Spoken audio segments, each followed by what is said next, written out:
እንግዲህ ዛሬ የተገናኘንበት ሁለት መሰረታዊ ጉዳዮችን እናሳካለን ብለን የተገናኘን የመጀመሪያውና በዋናነት የተገናኘንበት ዓላማ የአቅም ግንባታ ስራ እንሰራለን በሚል ነው እቅዳቅደን የተገናኘን። በተሳካ መንገድ ያቀርነውን እቅድ እናሳካለን ብለን ያስቀመጥነውን ዓላማ እናሳካለን ብለን ያስቀመጥነውን ግን እንዲሳካ በር ከፋች ሆኖ የመድረክ ስላዘጋጀልን አጠቃላይ ባይሎ አስተባባሪዎችና በጠቅላላ ፈጻሚ አካላትን በመጀመሪያ እንድታመሰግኑልኝ ፈልጋለሁ ማለት ነው። የሚመለከታችሁ አካላት ናችሁ እዚህ የተገኛችሁና ይሄ ስራ በስራ ቦታዎች ላይ የኢንዱስትሪ ሰላም መረጋገጥ አለበት። የኢንዱስትሪ ሰላም መረጋገጥ ለምርታማነት፣ ለሀገር እድገት፣ ለክልል እድገት ብሎም አጠቃላይ እንደ ክልል ሀገሪቱ ያስመዘገበችውን አሳካለን ብላ ያስመዘገበችውን የኢኮኖሚ ግብ ለማሳካት ይሄ ዘርፍ ትልቅ ሚና አለው ማለት ነው።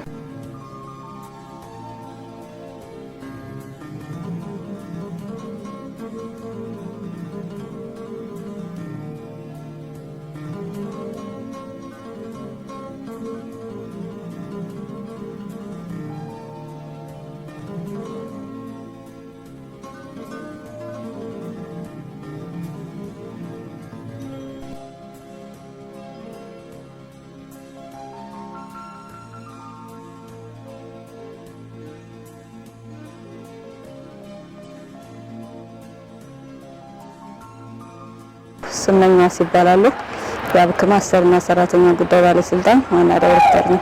በአሰሪና ሰራተኛ ጉዳይ ባለስልጣን በርካታ ዓለም አቀፍና ሀገር አቀፍ ህጎችን የሚያስፈጽም ተቋም ነው። እነዚህ ህጎች ሲያስፈጽም በክልል ውስጥ በኢንዱስትሪ እና በስራ ቦታዎች የኢንዱስትሪ ሰላም እንዲረጋገጥ፣ ምቹ የስራ ሁኔታ እንዲረጋገጥ፣ ምቹ የስራ ሁኔታ ሲረጋገጥ ደግሞ አሰሪውና ሰራተኛው ጤናማ የስራ ግንኙነት ሲኖራቸው፣ ጤናማ የስራ ግንኙነት ሲኖራቸው ምርታማነት እንዲረጋገጥ እና ምርት እንዲያድግ ነው ዋና ዓላማ። የመሰረት አድርገን ነው እየሰራን ያለን። ስለዚህ የዛሬ መድረክ ዋና ዓላማ ስልጠናዎችን ነው የምንሰጥ። ሁሉን አቀፍ ስልጠና ነው። አሰሪዎች አሉ፣ ከፌዴሬሽን አመራሮች ጀምሮ ሰራተኞች አሉ፣ የመንግስት አካላት አሉ ማለት ነው።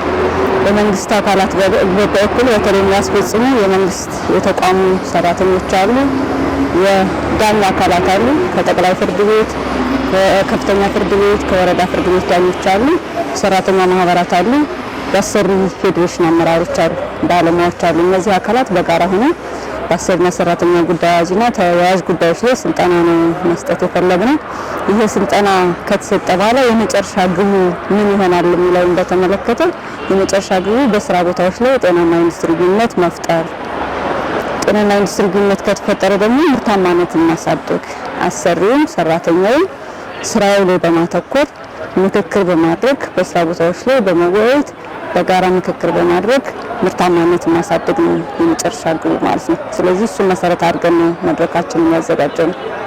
ጤናማ ኢንዱስትሪ ግንኙነት ለመመስረት ከሁሉም አካላት የራሱ ሚና ይጠበቃል ማለት ነው።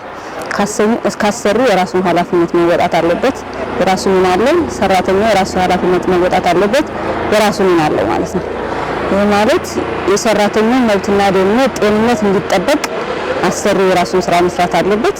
ሰራተኛው ደግሞ ምርታማነት እንዲያድግ ደግሞ የራሱን ስራ መስራት አለበት ማለት ነው። ማዕከላቸው የሚያገናኛቸው ምርትን ማሳደግ ስለሆነ የሁለቱም ተግባር።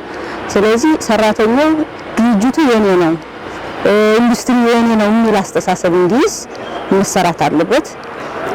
አሰሪው ደግሞ ሰራተኛው የኔ ነው፣ የሰራተኛውን መብት መጠበቅ አለብኝ፣ ደህንነት መጠበቅ አለብኝ፣ የሰራተኛውን መብትና ደህንነት ሲጠብቅ ነው ምርታማነት የሚያድግ የሚል አስተሳሰብ መኖር አለበት። እነዚህ የሁለትዮሽ ውይይቶች እንዳሉ ነው ደግሞ መንግስት ተጨማሪ የራሱ ሚና አለው ማለት ነው። ስለዚህ ጤናማ ኢንዱስትሪ ግንኙነት ለመመስረት ሶስት አካላት የየራሳቸው ሚና አላቸው። መንግስት የራሱ ሚና አለው የሚሰራው፣ አሰሪው የራሱ ሚና አለው፣ ሰራተኛው የራሱ ሚና አለው ማለት ነው። ጤናማ ግንኙነት ለመመስረት ሶስቱም የጋራ ኃላፊነታቸውን መወጣት መቻል አለባቸው ማለት ነው።